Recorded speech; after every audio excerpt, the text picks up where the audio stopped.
Vážení prítomní, dovolte mi, aby som vás v mene obce Remecké Hámre a okresného úradu v Sobranciach privítala na slávnostnom akte, aby sme si pripomenuli významné 79. výročie Slovenského národného povstania, ktoré je zapísané v dejinách slovenského národa. Práve v týchto dňoch si vo všetkých regiónoch našej domoviny pripomíname slávnostné výročie týchto udalostí. Mnohí pamätníci ako priami účastníci revolučných dní sú dôkazom, že v tomto boji sa prejavila hrdosť národa a jeho rozhodné odhodlanie ubrániť si slobodu a právo na život. Slovenské národné povstanie bolo najvýznamnejším revolučným vystúpením Slovákov v doterajšej histórii. Udalosti spojené so Slovenským národným povstaním sú predovšetkým príbehom o odvahe. Muži a ženy, ktorí sa pridali k povstaniu, prekonali vlastný strach a nerozhodnosť a preukázali statočnosť a vlastenectvo. Boli to hrdinovia súvekého času. Boli to ľudia skutkov so zbraňou v ruke, ktorí boli schopní brániť ideály slobody a demokracie. Som hrdá, že som Slovenka a že predchádzajúce generácie našich otcov a starých otcov, mám a starých materí boli generáciou odvážnych činov. Národ je spoločenstvom nielen živých, ale aj mŕtvych a ešte nenarodených. Obete tých, čo padli za náš dnešok bez vojen, za náš národ v minulosti, nás zaväzujú byť rovnako statočnými a odvážnymi. To nie je len ambícia. To musí byť naša povinnosť. Musíme si uvedomovať, že dnešná sloboda a demokracia stála mnohé ľudské životy, rodinné tragédie, 102 slovenských vypálených obcí, mnohé ďalšie straty, s ktorými sa bolo ťažké zmieriť. Úcta k dejinám je holdom tým, ktorí našu národnú minulosť tvorili a budovali.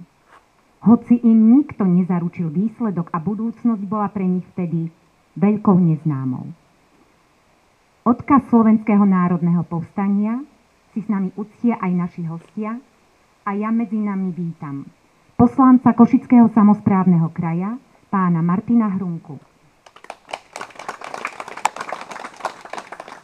Primátora mesta Sobrance, pána Jána Sklára. Vítame na pietnom akte starostov a zástupcov štátnej správy a samosprávy. Vítame predsedu okresnej organizácie Slovenského zväzu protifašistických bojovníkov v Michalovciach, pána Miroslava Pregu.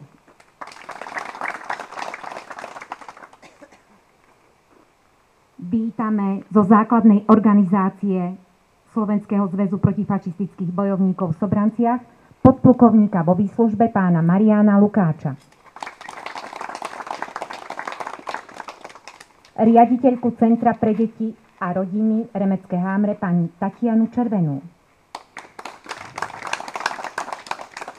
Lesy Slovenskej republiky, štátny podnik Banská Bystrica OZ Výhorlat zastupuje námestník pán Jozef Staško. Na pietnom akte tu v Remeckých Hámroch vítame aj politické strany. Delegáciu strany Smer Slovenská sociálna demokracia na čele s jej predsedom pánom Boleslavom Lešom.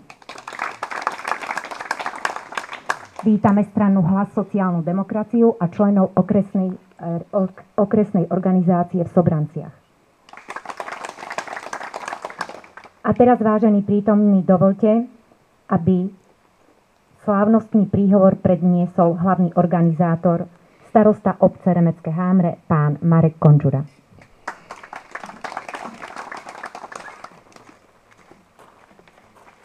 Tak, ďakujem veľmi pekne za slovo.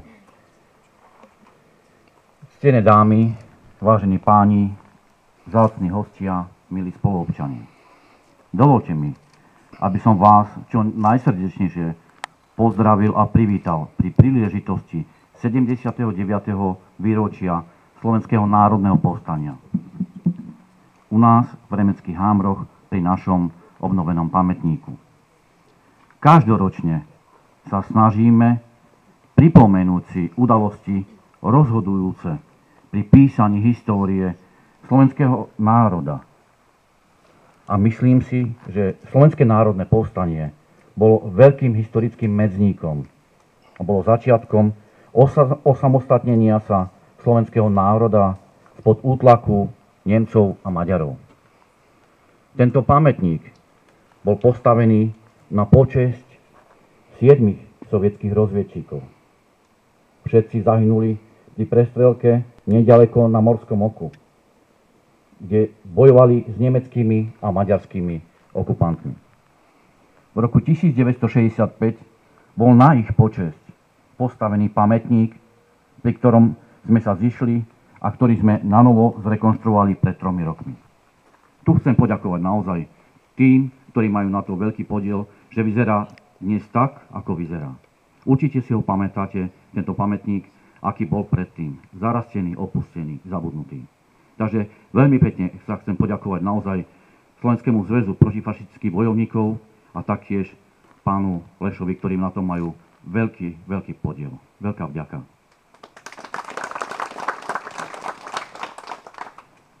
Isté, že posledný rok sa vzťahy medzi východnými susedmi značne narušili. No históriu si treba uchovávať tak, ako ju nám odozdali naši dedovia a pradedovia. Ďakujem vám všetkým za to, že nezabúdate na tie rozhodujúce dni, ktoré boli rozhodujúce pri písaní dejín nášho národa, našej slobody a našej suverenity. Ďakujem veľmi pekne, že ste prijali pozvanie do nás, do Remeckých Hámrov.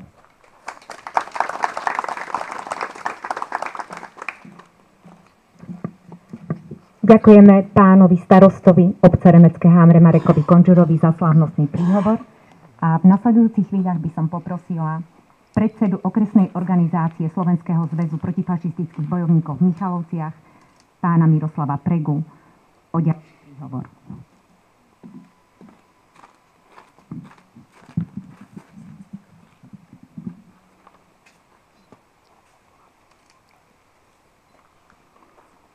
Vážení odbojári, priami účastníci Slovenského národného povstania, vážení predstavitelia štátnej a miestnej moci, vážení hostia, vážení spoluobčania, vojaci a milá mládež.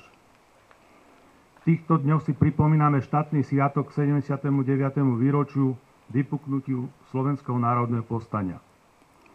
Protifašistické hnutie nášho ľudu v rokoch 1938 až 1944 vyvrcholilo v Slovenskom národnom povstaní. Slovenský národ ním vyjadril svoje rozhodnutie vybojovať novú Československú republiku národne a sociálne spravodlivú. Od roku 1939 v odboji na Slovensku pôsobili 3 hlavné smery: komunistický, sociálno-demokratický a občiansko-demokratický. Základným cieľom všetkých týchto skupín bola porážka nemeckého fašistického režimu. Okres Michalovce sa zapojil do ilegálneho hnutia a organizovania odbojových skupín.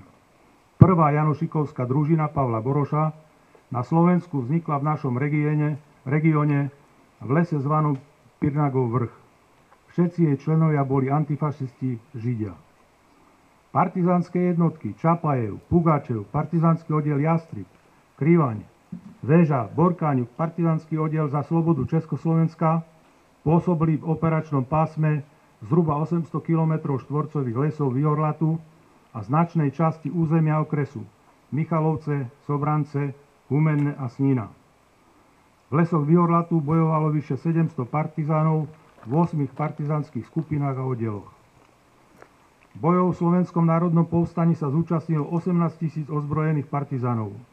Najpočetnejšou ozbrojenou silou v povstaní boli jednotky povstaleckej slovenskej armády, ktorá mala okolo 60 000 mužov. Veliteľmi povstaleckej armády boli generál Jan Golian a generál Rudolf Viest. Povstanie vypuklo v čase, keď sa sovietská armáda blížila k hraniciam Československa a územie Slovenska sa stávalo bezprostredným zázemím sovietsko-nemeckého frontu. Povstanie narušilo tylo fašistických armád, pričom viazalo značné vojenské sily. Slovenské národné povstanie dovršilo bankrot nemeckého fašistického vazala, Tisovej vlády a ľudáckeho režimu. Bezprostredným podnetom povstaniu slovenského ľudu boli protesty proti výzve slovenskej fašistickej vlády k nemeckej armáde, aby vojensky obsadila Slovensko. 29. augusta 1944 začala nemecká armáda obsadzovať Slovensko. Vojenské ústredie v Banskej Bystrici odpovedalo večer vydaním dohovoreného hesla pre posádky: Začnite s vysťahovaním. Revolučný národný výbor v Banskej Bystrici ako ústredný politický orgán protifašistických síl vyhlásil 30. augusta 1944 cez slobodný slovenský vysielač z Banskej Bystrici výzvu k vojakom a občanom o začatí ozbrojeného odporu. Povstanie zasiahlo 30 okresov stredoslovenského regiónu. Po páde politického a administratívneho centra povstania Banskej Bystrice 27. októbra 1944 sústredené partizánske jednotky a zvýšky armád na úzkom páse Hvor stredného Slovenska naďalej bojovali proti nasadeným nemeckým jednotkám. Hlavný štáb partizánskeho hnutia na čele s plukovníkom Alexejom Nikitovičom Asmalovom postupne dislokoval partizánske jednotky do ostatných krajov Slovenska, na Moravu a do Čiech a na území takmer celého Slovenska bol obnovený partizánsky boj, ktorý trval až do spojenia partizánskych brigád s vojskami sovietskej armády v roku 1945.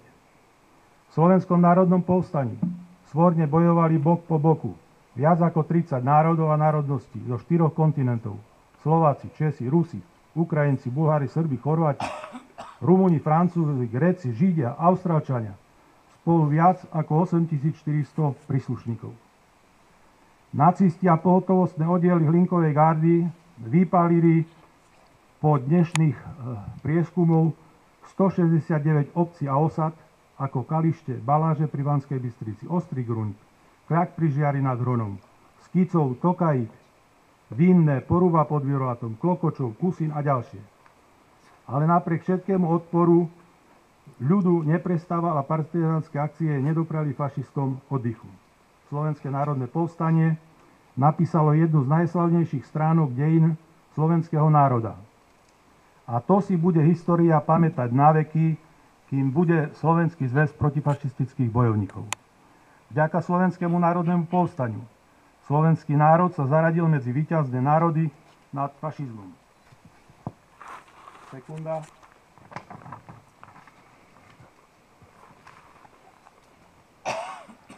Ľud nášho Slovenska prežil fašistický teror s obeťami. Hrdinami jeho odboja boli mnohí ilegálni pracovníci, partizáni, ale aj ľud, ktorý ich podporoval. No najväčšie hrdinstvo preukázali tí, ktorí v bojoch položili svoje životy. Ich hroby sú na mnohých cintorínov na Slovensku. Človek to znie hrdo. Nie každá ľudská bytosť si to zaslúži. Fašisti po zverských činoch na Slovensku, slovenskom území určite nie. Nikto nemá právo zľahčovať význam bojového hrdinstva slovenského ľudu v Slovenskom národnom povstaní. Vďaka všetkým, ktorí prežili, česť a spomienka tým, ktorí sa domov nevratili. Buďme vďační každému, kto pravdivý obraz o Slovenskom národnom povstaní udržiava. Slovenský zväz protifašistických bojovníkov bude dôstojne chrániť pamiatku bojovníkov za slobodu. Nedopustme znevažovanie hrdinstva vojakov i obyčajných ľudí, ktorí sa neváhali postaviť proti fašizmu. Nemecký národ nikto nezbaví zodpovednosti za zverstvá, ktoré urobil počas druhej svetovej vojny na Slovákov, Židov, Cigánov a Slovanov.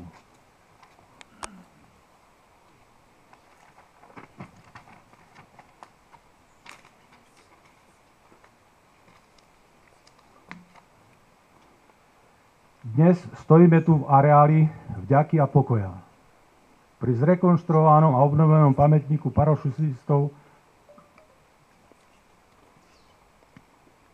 sovietskej armády, ktorých na morskom oku prvej polovici septembra 1944 na pokyn veliteľa 4. ukrajinského frontu na našom území vysadili. Tento zoskok im bol osudný. Skončili veľmi tragicky. Prvý prieskumník radista s výstrojom a výzbrojou o váhe 60 kg zoskočil priamo do jazera a utopil sa. Ostatní nedopadli inak, hoci sa im na chvíľu podarilo pristať na zemi, ale nemeckí okupanti a maďarskí žandári ich nemilosrdne zabili vo veľkej prevahe. Partizánka radistka pri dopade na zem si zlomila nohu a bez pomoci si nemohla pomôcť nijako, iba statočne s prevahou okupantov bojovať. Presile podľahla. Stihla zničiť vysielačku a prístupové kódy. Jej mŕtvola bola tu v obci vystavená pranieru celé 3 dní, kde nahá ležala spolu s utopenými prieskumníkmi Červenej armády. S odkazom od fašistov a hortijovských žandárov, že kto bude pomáhať partizánom, dopadne takisto. Po tomto pranieri boli pochovaní pri plote cintorína. Tu treba len dodať, že pravdepodobne títo 6 červenoarmejci a ruská partizánka boli na nesprávnom mieste vysadení. Pamätníci hovoria, že s najväčšou pravdepodobnosťou omylom pilotov boli vysadení skôr, čo aj odpovedá vzdušnou čiarou okolo 20 až 30 kilometrov od miesta pôsobenia partizánskeho oddielu Čapajev. Podotýkam, že po dlhoročnom pátraní, po menách, ale aj úlohe, ktorú mali splniť, sme sa dodnes nedozvedeli a kto vie, či sa ju niekedy aj dozvieme. Prehrali svoj boj s presilou fašistického nepriateľa, ale nechali nám odkaz, že za rodinu, slobodu a nezávislosť svojej vlasti sa oplatí položiť aj svoj život, hoci ich vlast bola niekoľko tisíc kilometrov na východe od našich východných hraníc. Vzdávam im úctu. Ďakujem.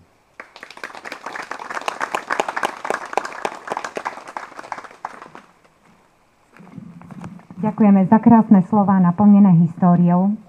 A ja som si zapamätala, čo mi hovoril náš Marián Lukáč, lebo aj my v Sobranciach, určite to viete, máme nádherné stromy. A nikto nevie,